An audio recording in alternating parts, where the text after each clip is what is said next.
Hello, everyone. Thank My name is Joseph Torigian. I'm an assistant professor at the School of International Service at American University. Welcome to our event today on Taiwan. I wanted to begin by thanking Kate Arian for helping us organize this event. When she reached out to me about potentially doing something like this, I told her that I had 4 people in mind, and all 4 of them said yes. So it's a real pleasure and an honor to have sort of a dream team of people working on Taiwan issues join us today. Jessica Drun is a non-resident fellow in the Atlantic Council's Global China Hub, where she specializes in cross-strait relations. Ryan Haas is a senior fellow at the Michael H. Armacost Chair in the Foreign Policy Program at the Brookings Institution, where he holds a joint appointment to the John L. Thornton China Center and the Center for East Asia Policy Studies. And he is also the Chun Fu and Cecilia Yan Ku Chair in Taiwan Studies. Bonnie Glaser is director of the Asia Program at the German Marshall Fund of the United States. She is also a non-resident fellow with the Lowy Institute in Sydney, Australia, and a senior associate with the Pacific Forum. And James Lin is an assistant professor at the University of Washington's Jackson School of International Studies, and also serves as the associate chair of the UW Taiwan Studies program. A huge thank you to all of you for joining us today. James, I thought I would begin with you as the historian of the group. You have a deep substantive knowledge of Taiwan's past, and you must have reactions to how Taiwan is portrayed in the media or policy discussions when it suddenly becomes an area of focus. Is there any particular historical context that you wish played a bigger role when Americans talk about Taiwan? Yeah, so perhaps most concerning for me as a historian is when I see in media and policy analysis the treatment of Taiwan as if it were a passive object. So, for example, in some extreme cases, Taiwan is reduced to a parcel of land, a semiconductor factory, a proxy state for hegemony, or a prize for nationalist ambitions. And as a historian, I see Taiwan differently. I see Taiwan as a democratic society with a long history of political and existential struggle, and experience under different forms of colonialism and empire. So just decades ago, Taiwan was ruled under an authoritarian government that controlled almost all aspects of Taiwan society: the police, the media, the laws, foreign policy. And Taiwan underwent a tremendous and hard-fought transformation during the 1980s and 1990s, dismantling this authoritarian party state and building instead a resilient and vibrant democracy that today is ranked across different democracy indexes in the top percentiles. Part of that democratization process also involved a form of decolonization, which, to put it simply, allows for the different diverse social and political perspectives in Taiwan across generational, ethnic, and cultural lines that were previously repressed to instead thrive and coexist in a pluralistic society. So today, when Taiwanese people express their political will, whether it's about their identity or about their political future, I just like to emphasize that these Taiwanese perspectives were built and developed and shaped by decades of this history of authoritarian violence within a society that has been doubly marginalized, sometimes even existentially erased. So first within the international system, and then again marginalized at home by their own government. So my wish is that the Taiwanese perspective can be acknowledged, recognized as one that's important to understand within the media, within policymaking circles, and also within the general public, to really see that, you know, what Taiwanese people hope for in terms of their own future has really been shaped by these diverse historical experiences. Now, James, would you say that a better understanding of how Taiwan society has developed in the ways that you've described make it harder to see some kind of a future of reunification in a way that would meet what Taiwanese actually want, given the way that their political trajectory has gone over the last few decades, as you described? Yeah, so if you look at the polling, and probably the best poll on this is the National Zhengzhou University Election Study Center, which has been doing this poll since 1992, both about identity, so whether Taiwanese people identify as Taiwanese, Chinese, or both, and also about their perspectives regarding cross-strait relations, whether they support unification, status quo, independence. And if you look at these trends, it seems like that the divergence between Taiwanese and Chinese has really gone to the point of, I think, probably of no return, where younger generations are increasingly identifying as Taiwanese and only as Taiwanese. And the majority of the people wish to continue this status quo situation where Taiwan has, continues their de facto form of independence. And so I don't really quite see a path towards unification, perhaps in what Beijing might prefer. But I don't know. It's hard to say exactly what will happen in the future. Thank you, James. Jessica, James just mentioned attempts to eliminate Taiwan's role on the international stage, put pressure on what Taiwan can do with the international community. You recently wrote an article with Bonnie Glaser about how the PRC is reinterpreting UN Resolution 2758 is based on its One China principle. What is UN Resolution 2758, and how is China trying to reinterpret that document, and how should that affect our thinking about Taiwan and the international community more broadly? Sure. So UN Resolution 2758 was the 1971 resolution that was to determine which China would hold the China seat at the UN, be that the ROC or the PRC. But if you look at the very short and concise language of the resolution itself, it doesn't mention the word Taiwan. It simply says that it will expel the representatives of Chiang Kai-shek. And if you look at some of the meeting minutes, the historic records surrounding the document, you can tell based on what countries were saying, as well as what China was saying itself in a bilateral conversation with the United States, that the question of Taiwan was not meant to be resolved based on that resolution. There was one conversation Zhou Enlai had with Henry Kissinger where he said, if the resolution passes as it's currently worded, the status of Taiwan will not yet be determined. And so at that point in time, the countries of the UN were solely looking at the question of the China seat at the UN. But since then, and in the 50 or so years that China has held that seat at the UN, they've been pushing a sliding narrative that conflates UN Resolution 2758 with its One China principle. So if you look at recent state media, they've been going as far as saying that 2758 confirms or affirms its One China principle, which is the Chinese view that Taiwan is an inalienable part of the PRC. Simultaneously, they've been working to institutionalize and normalize its stance at the UN level within the institution itself by changing references to Taiwan. No mention of Taiwan is too small for them to try to nitpick and change to quote, Taiwan, comma, province of China. They've barred access to the UN for NGOs and civil society organizations that do not fall in line with how they wish Taiwan to be portrayed. And they've also signed secret memorandums of understanding with UN specialized agencies to further institutionalize its position that Taiwan is a part of China. How successful are these attempts by the PRC to exert this kind of pressure? And has it been more or less successful over the last few months compared to the last few years? I would say they push harder on this line when the DPP is in power. And they've been fairly successful in that when they try to bar Taiwan from participation of these participation, and again, I stress participation and not membership at these organizations, they've been relatively successful in keeping Taiwan out the door. Thank you. Ryan, if I could move to you next. Both DC and Beijing think that the other is trying to change the status quo with regard to Taiwan. Should the US try to break that cycle? And if so, can that policy be achieved without emboldening China? Well, it's a really good question. My general sense is that we are stuck in an escalatory spiral right now, where both sides believe that they are reacting to the other, that they are justified in doing so because the other is being the initiator of changes to the status quo. And each side has its own laundry list of examples that they point to justify why they have taken certain reactions, as they would describe it. And left unaddressed, I think that this has the potential to lead us to destabilizing, confrontational, and potentially conflictual areas.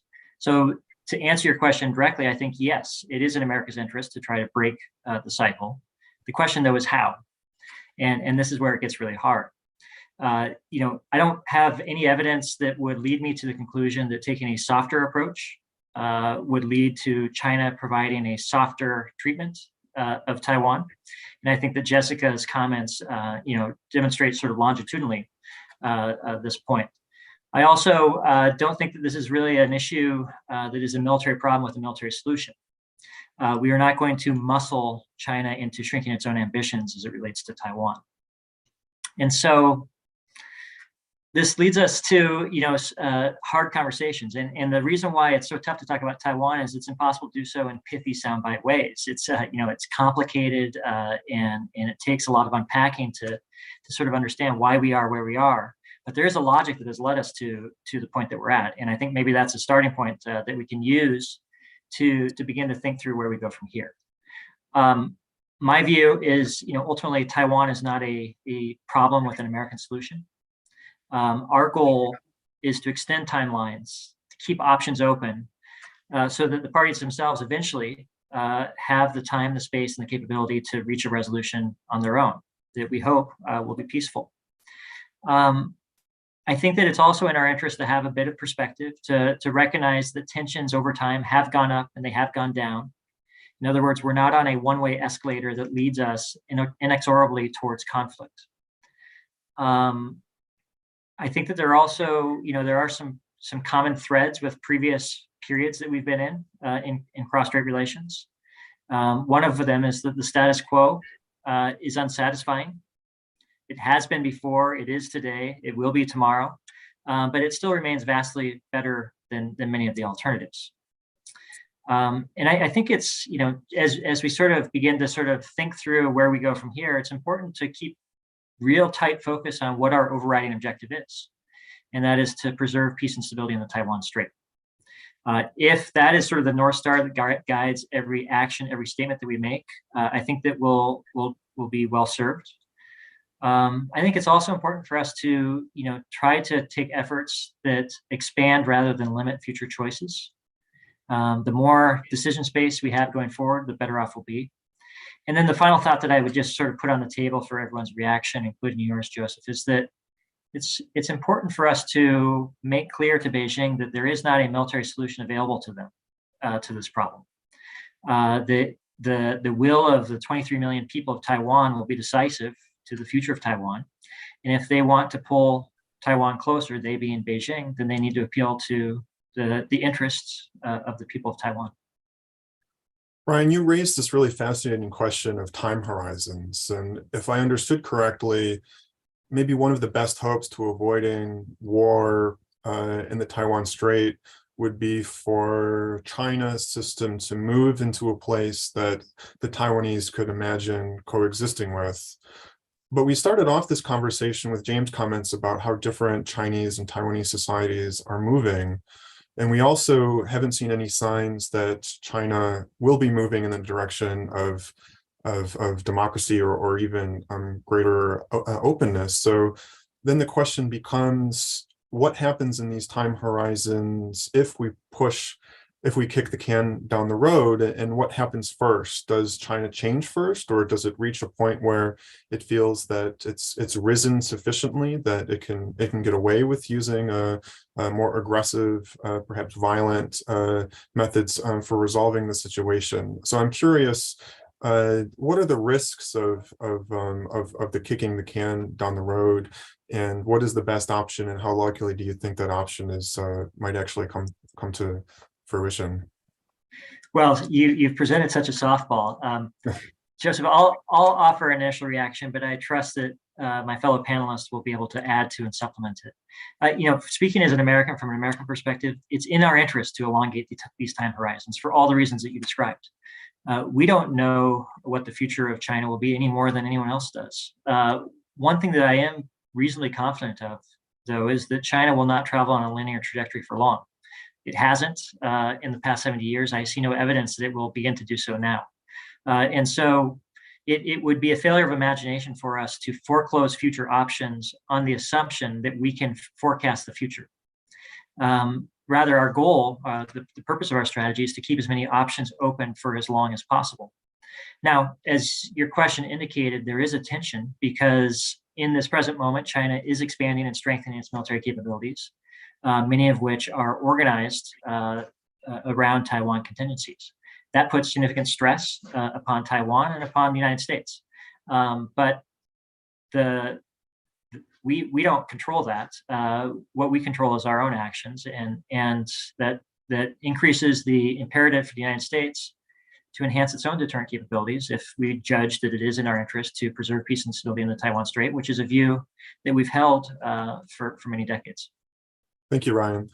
Bonnie, it seems that it's sort of useful for peace in the Taiwan Straits if Beijing believes that long-term trends favoring unification are in Beijing's favor because they can wait. Are those trends actually in Beijing's favor? And if not, how bad do things have to get before the PRC decides it needs a different, more aggressive approach as opposed to the time is on our side, we can wait approach? Great questions, Joseph. I certainly agree that the chances of conflict are diminished if Beijing sees trends favoring unification as in its favor. And the reverse of that, of course, is that if China views trends as unfavorable, then the prospects for conflict will increase.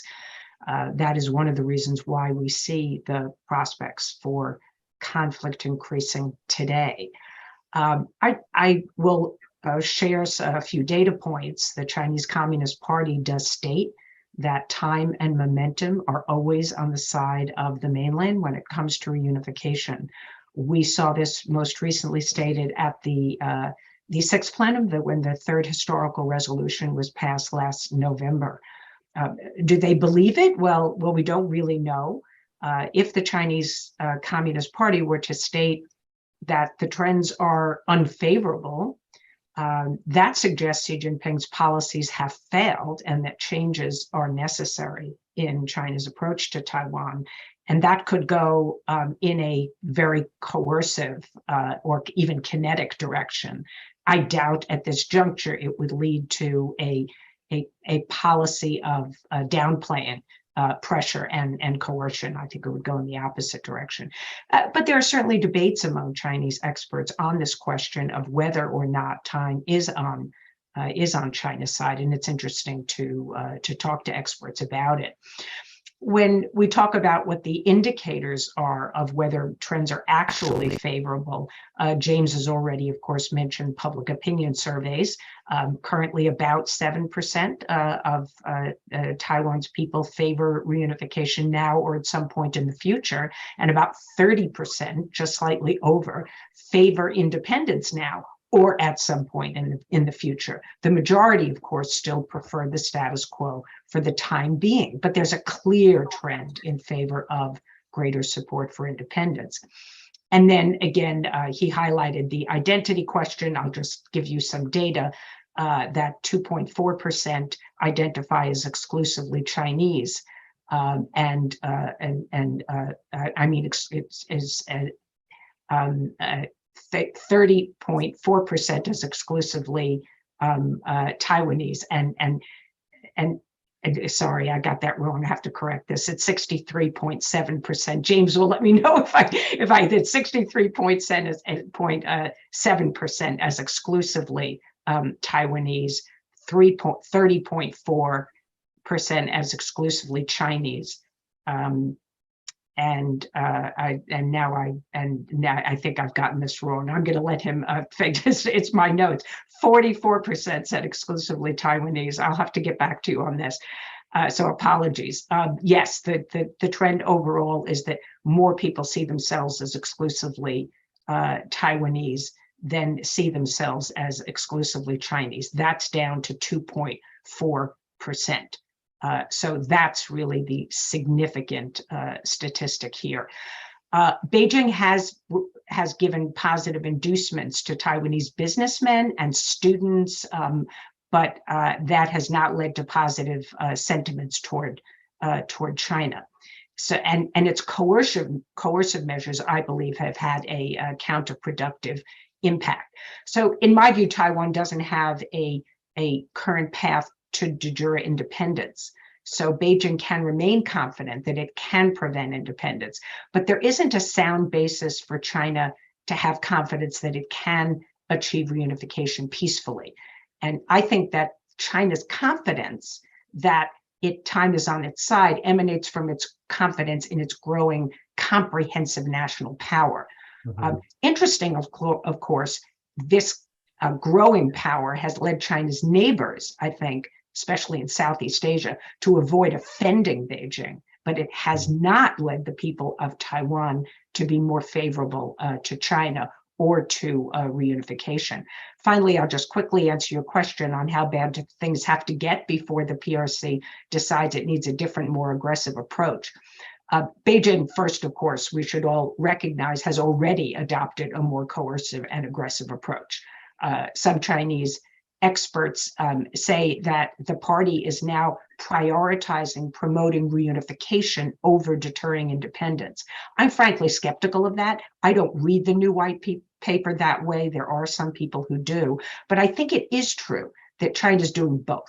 They want to deter independence, but they want to devote more energy in the future to promoting reunification. And going forward, I think they will focus more on implementing measures that restrict Taiwan's sovereignty claims, its living space. They will use military means, but also they will use disinformation and cyber and other means to try to instill the sense of psychological despair among the people of Taiwan. That essentially means that the people of Taiwan will say, we really have no choice. We need to just take a good deal from Beijing now, rather than to keep trying to preserve our autonomy and ultimately hoping to achieve independence.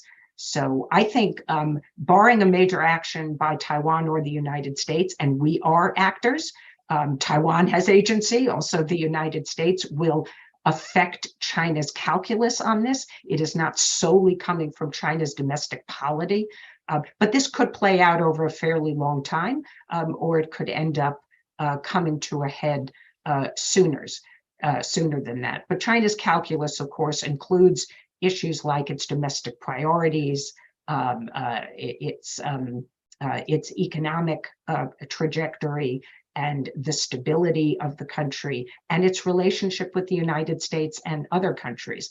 I don't think Xi Jinping wakes up every morning and says, this is Taiwan is the biggest problem I have to think about.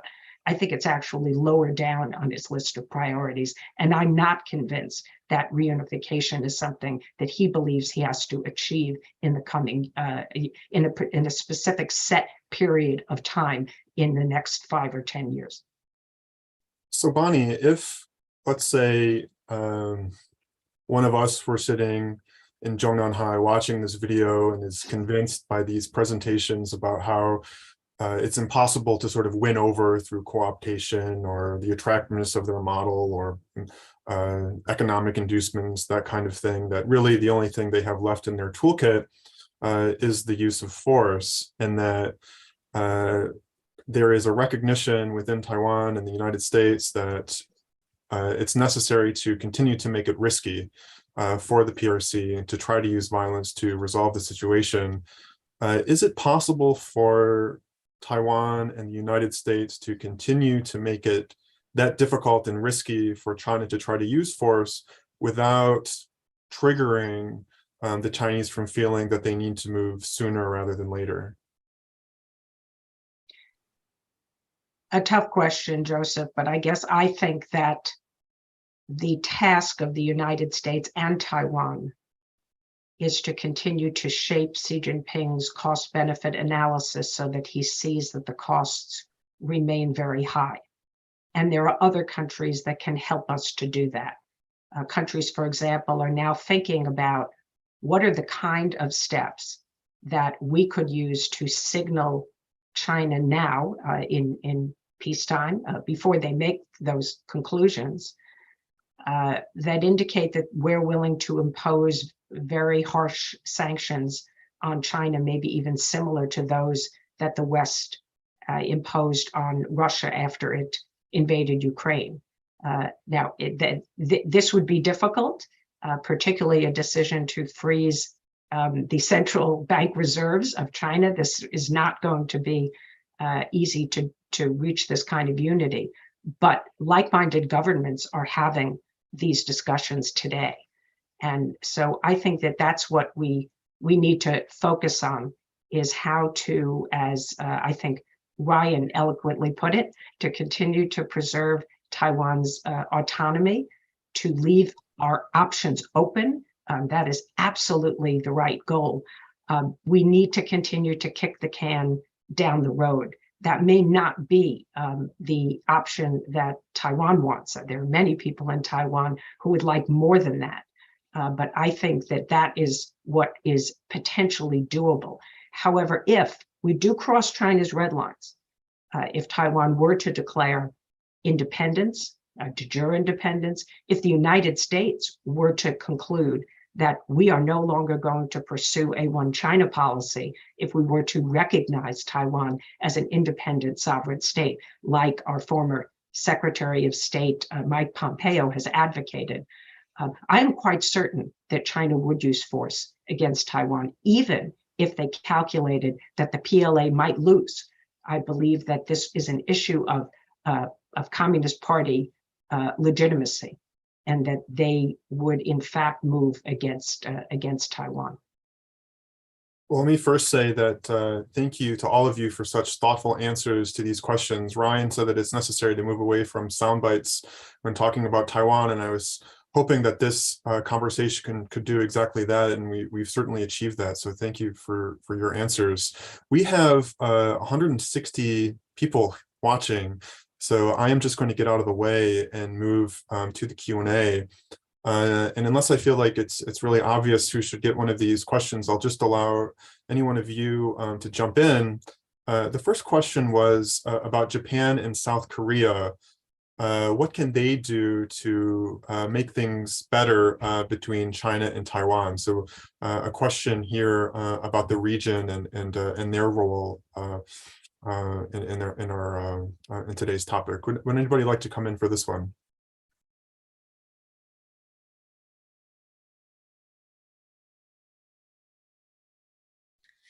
Joseph, I'm happy to get us started. And I may have a view that others want to amend.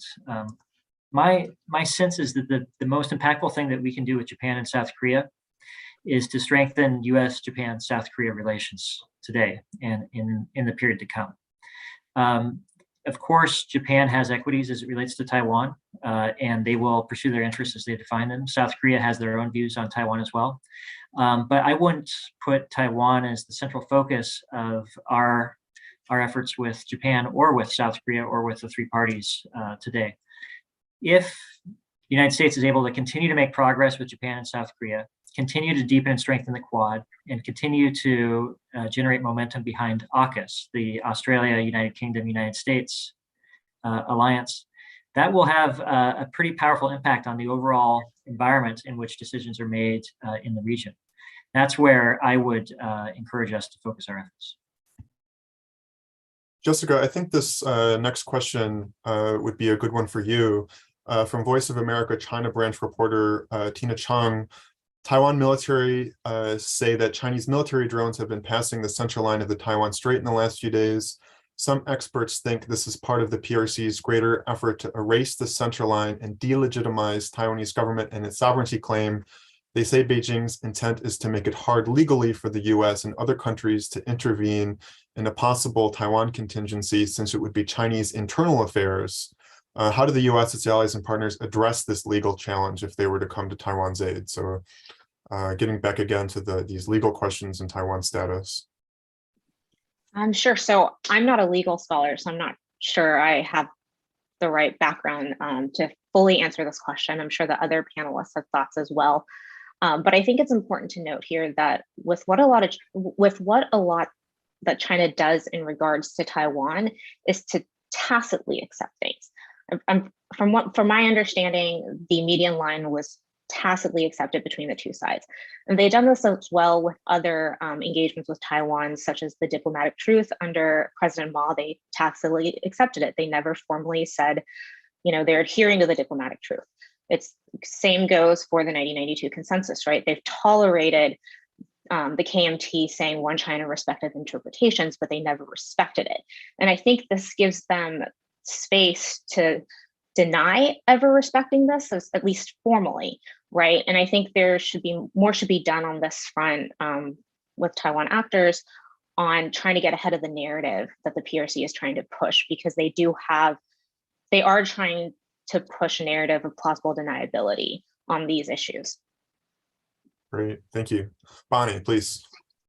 I just wanted to jump in and say that this is similar to China's assertion that there are no international waters in the Taiwan Strait.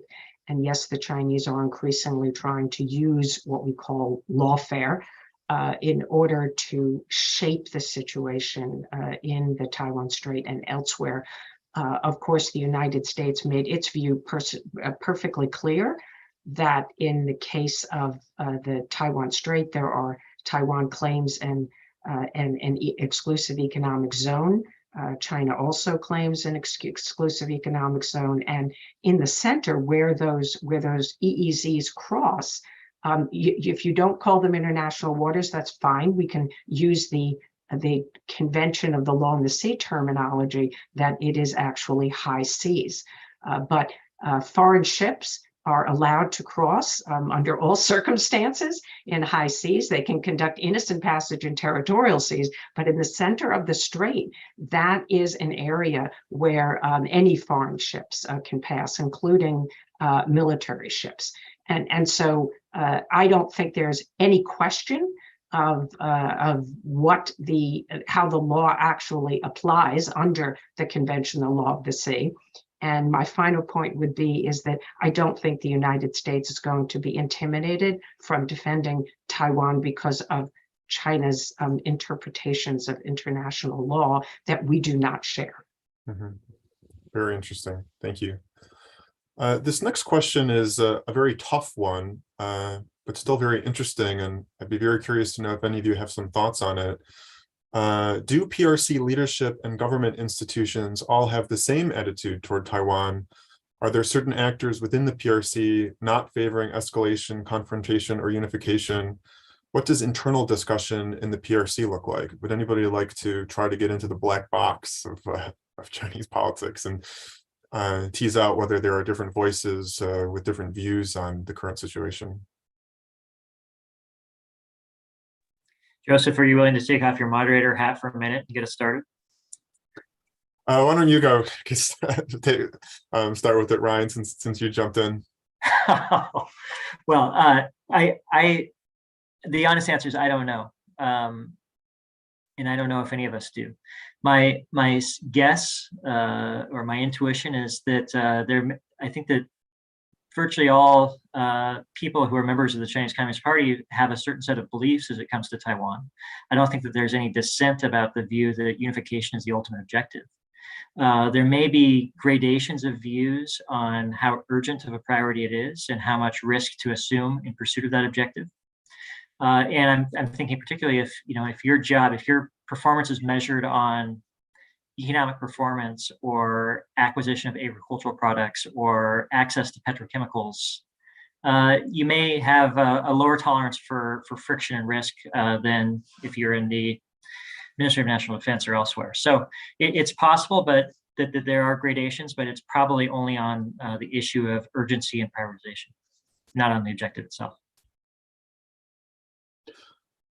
Yeah, my own 2 cents on this is there were some voices suggesting that Xi Jinping would feel a need to be more hardline because Speaker Pelosi's trip happened shortly before the Congress. And I think there was probably a reaction that the timing was especially brazen in Beijing, although they would have been upset whenever it happened. So I don't want to overstate that too much. But I also don't think that Chinese leadership politics, to the extent that we have any clue what's going on. And as Ryan said, as someone who looks at the past and realized how hard it was for people to get it right then and mostly didn't, that we should be cautious. But one continuity has been that these are not sort of popularity contests in which the leader feels that they need to shift to meet a particular coalition's goals, otherwise they will be in trouble. So I think probably most of what Xi Jinping does probably has to do with his own views as opposed to any forces within the system that are pulling him to do things that he doesn't think are in the PRC's interests. Bonnie, you had a two-finger on that. I just wanted to comment on the expert community in China and their views. And there has long been this saying that those views that are most hardline are in Beijing, and then people a little bit more moderate in Shanghai, and those in Xiamen are the most moderate. I don't know if that still holds true, but I do think that the more moderate voices have become somewhat muted. I don't think they've necessarily fundamentally shifted their positions, but I think we find this in a range of issues, that people who hold views that depart from the perhaps party line or the leadership itself are less willing to speak out. But I do think that that a consensus has coalesced on the opinion of and judgment of US policy toward Taiwan. It seems to me that the entire expert community in China blames the United States for salami slicing or hollowing out the one China policy and really contributing to the tensions in the Taiwan Strait. And I don't think previously there was that degree of consensus about their judgments of US policy toward Taiwan. So the next two questions have a similarity, which has to do with the US and what it is trying to convey to Taiwan. So I'll put them together and we can answer both of them together. The first is, if the US interest is to defend peace and security in the Taiwan Strait, and one peaceful outcome is mutually agreed unification, is it in the US interest to encourage Taiwanese public opinion to support reunification? And what's interesting is in the 1980s, we're seeing these documents come out from Australia, where the prime minister there was encouraging the United States to encourage the Taiwanese to think about peaceful reunification. So it's not a totally impossible idea, at least in the historic context. The second question, if preserving the status quo is seen as the only way to keep and promote peace in the region, would it be advisable if Tsai Ing-wen and the DPP accepted the 92 consensus? So what is the United States' role in these questions in terms of shaping views on reunification within Taiwan, either within society, as the first question asked, or with regards to the current administration's position specifically on the 1992 consensus? Would anybody like, perhaps James, you're the one who started us off with discussing the importance of how Taiwanese actually feel and how we should take the views of Taiwanese seriously. Perhaps you have some reactions to these questions. In the sense that these questions emphasize the US perspective, I'm not quite sure about the current conditions. I can say historically that the United States has been, at times historically, has advised the ROC government during the 1970s, for example, the UN 2758 resolution.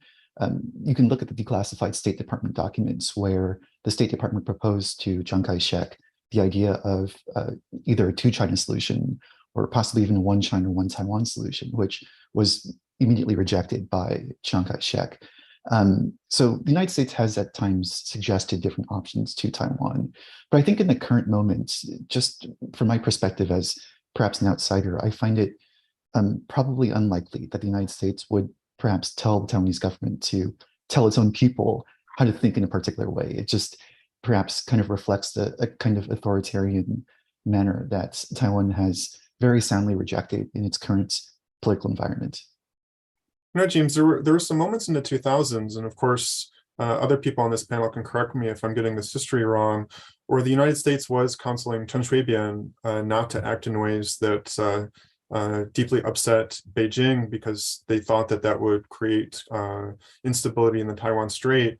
Is it inconceivable that the US should never consider playing this role of advising Taiwan on what its interests might be? Directed towards me, Joseph. Sure, if you'd like. Yeah, I don't think it's perhaps incorrect. And in the 2000 situation, I think that made sense because Chen Shui-bian was perceived by many as a pro-independence in that context, meaning a drastic change to the status quo that might cross Beijing's red line. So I think in that case, it was a slightly different situation. In the current state, I think that suggesting for the Taiwanese people to support unification would in that form be a kind of significant revision to the status quo. And so I think that goes to an alternative extreme example, but perhaps my other panelists might disagree. That is an interesting question. What happens if, and this is a real hypothetical, China's actions do bring Taiwanese politics to a place that a leader feels they need to act more aggressively in asserting Taiwanese independence? Is that possible? Is there anything the United States should do in a situation like that in particular?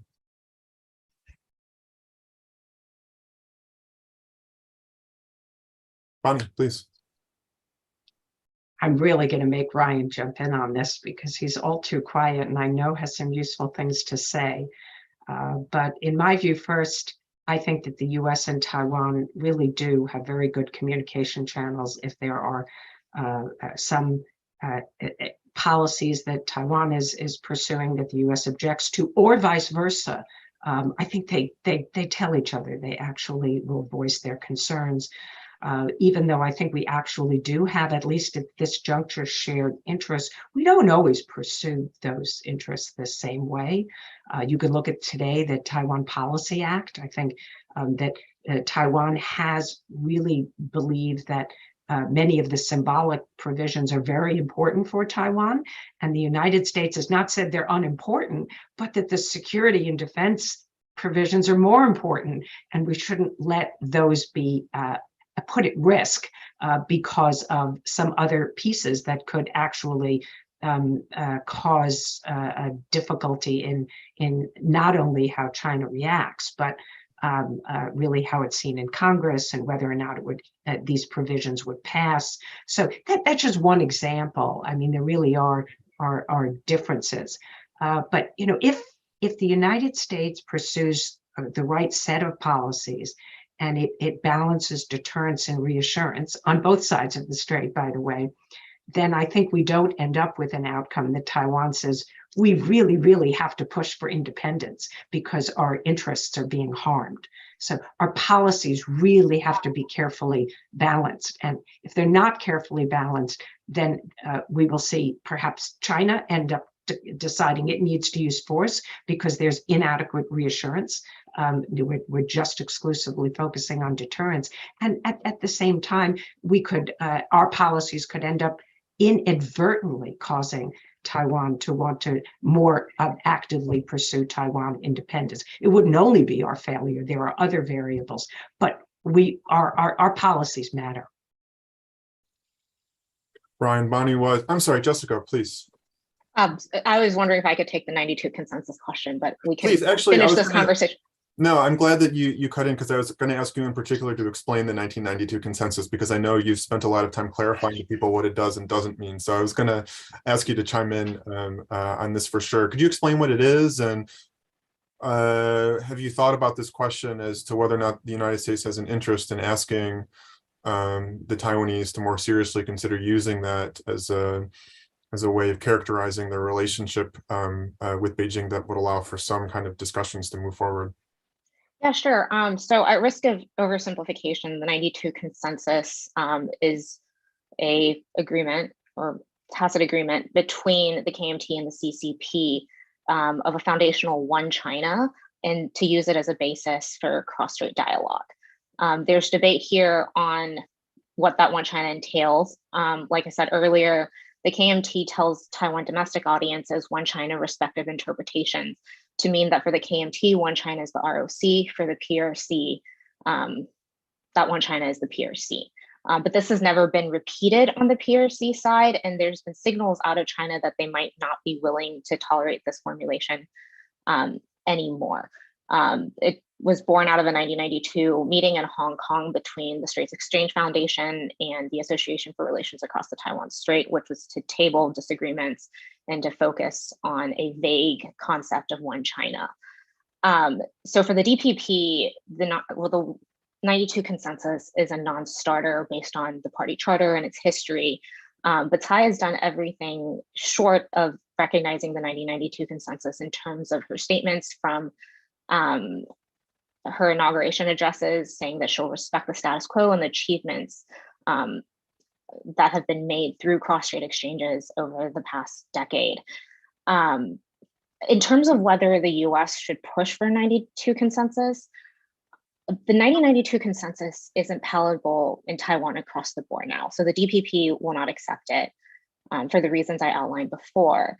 But for the KMT side, and I think we saw this with what Eric Chu said at the joint Brookings CSIS event earlier this summer, that it is a non-consensus consensus, because in Xi Jinping's 2019 year's address, he more or less drew a line between the 1992 consensus and one country, two systems, which the Taiwanese people, after seeing what's happened in Hong Kong, will not accept. And so the question for me is, will the KMT reformulate how they view the 1992 consensus? And there's been attempts of this in the past. We saw Johnny Chang try to stress the existence of the ROC in their formulation of the 1992 consensus, not necessarily ROC sovereignty, but just the ROC as an entity. And now we're seeing with Eric Chu, the non-consensus consensus, which was met with a lot of backlash from the PRC. So the question for me is the long-term viability of the 92 consensus as the KMT's cross-strait policy moving forward, especially as we have two elections coming up, and whether that will impact how the Taiwanese public perceives the KMT. Really crucial points. Thank you. You know, this next question is a question I've seen before, and it's this idea that the United States should convey to Beijing that with regards to Taiwan, the status quo already meets a lot of what China wants, that not that many countries recognize Taiwan. Taiwan is incapable of achieving independence. Why doesn't China just sort of declare victory and stop making a big deal out of this? And I've actually heard people make this point several times before, so I'd like to bring it out to hear your reactions to this view. Why is this not palatable to Beijing, or should it be palatable to Beijing?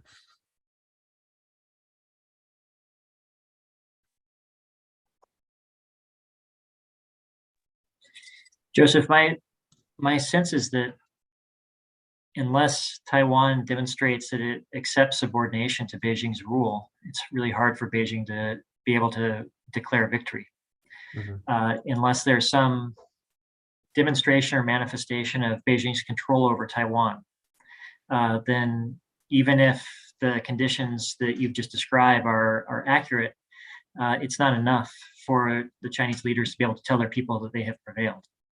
And that's sort of the challenge that I think that they would describe if they were asked this question. But if I could just go back to Bonnie's statement, because I don't want to duck the fact that she invited me to weigh in. I think that we've spent the last year or two debating amongst ourselves in the observer or expert community this question of strategic ambiguity and strategic clarity. I think if we have this conversation again in 5 years, we're going to be talking about whether or not it should be acceptable for the United States to accept a peaceful unification of Taiwan and the mainland, or whether that violates America's long-term strategic interest. And my oversimplified sort of summary of where I see this discussion going is that politicians and members of the strategic community who focus primarily upon security threats and military capabilities have wariness about Taiwan, the effects for America's ability to project power in the Asia Pacific if Taiwan is controlled by China. I think that more of the regional experts who have spent time sort of thinking through the various scenarios see it as problematic for us to prejudge and foreclose future outcomes that could be peacefully reached between all parties. It's sort of stealing problems from the future, particularly given what James described at the start about Taiwan identity and the very low likelihood in the near term of any peacefully reached resolution to differences across the Taiwan Strait. Thank you, Ryan, for that. The next question I felt was going to come up sooner or later, and this has to do with the implications of President Putin's invasion of Ukraine. Has this affected China's calculus vis-a-vis Taiwan in one way or another?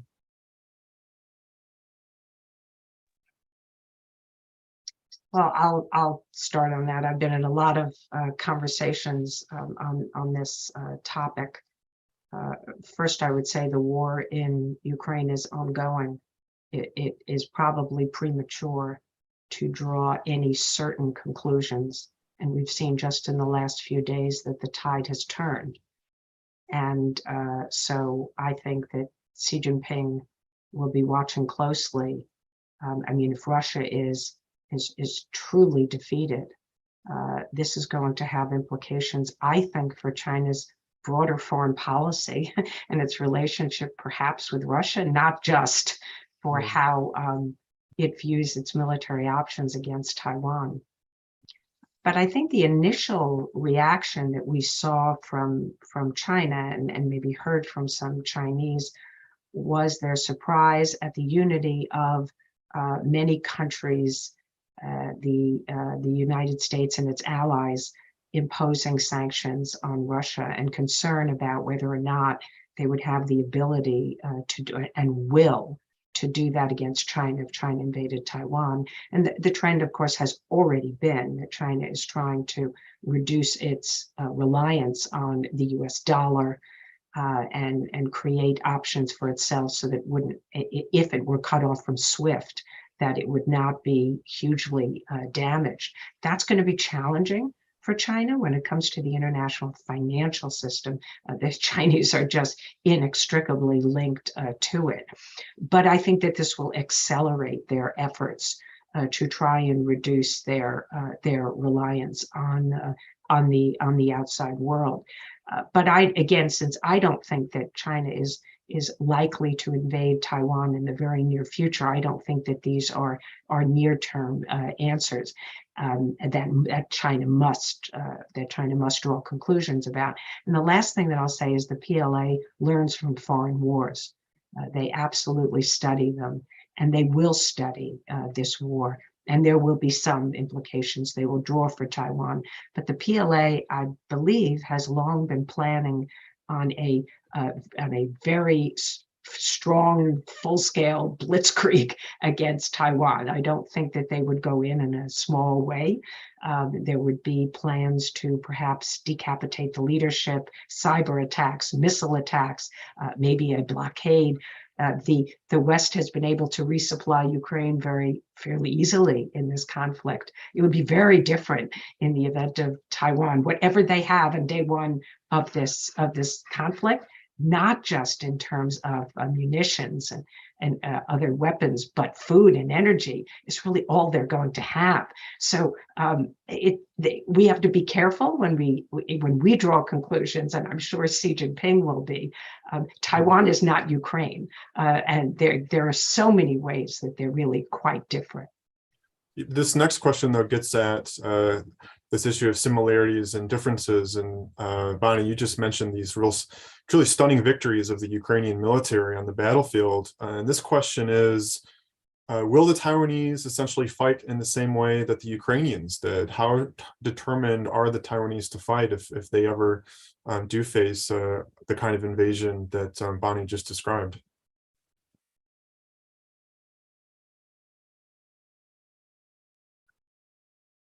James, please, of course. I guess the question of Taiwan's defense has been kind of an openly debated one that I don't think there's a necessary consensus. Taiwan's military has kind of a mixed reputation within Taiwanese society.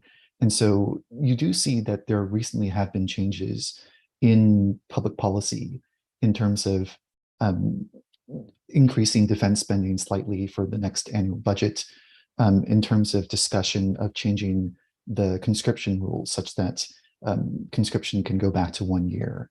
I think that among a certain slice of the Taiwanese population, there are different anecdotes about greater willingness to fight. Some journalists have quoted some just kind of informal people saying things like, we're taking civil defense courses. So, how do you use a weapon in the case of invasion?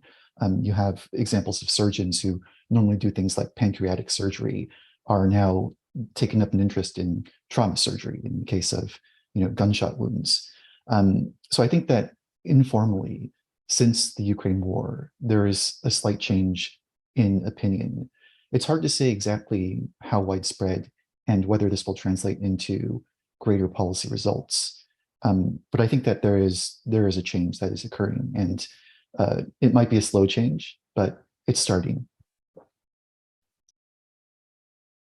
I think we have time for one last question, which is, would China ever dare to use force to resolve the Taiwan situation, given the economic implications that the war would mean for the PRC? And would the US ever be able to impose enough sanctions on China to really hurt them enough to make war inconceivable in Beijing?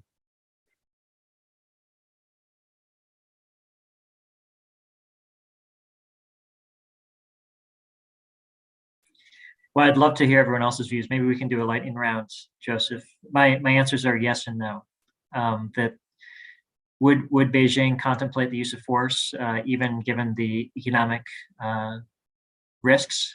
I think under certain conditions, the answer would be yes. Would they be permanently deterred by threat of economic penalty? Probably not, under certain circumstances where there's sort of regime survival or legitimacy at stake.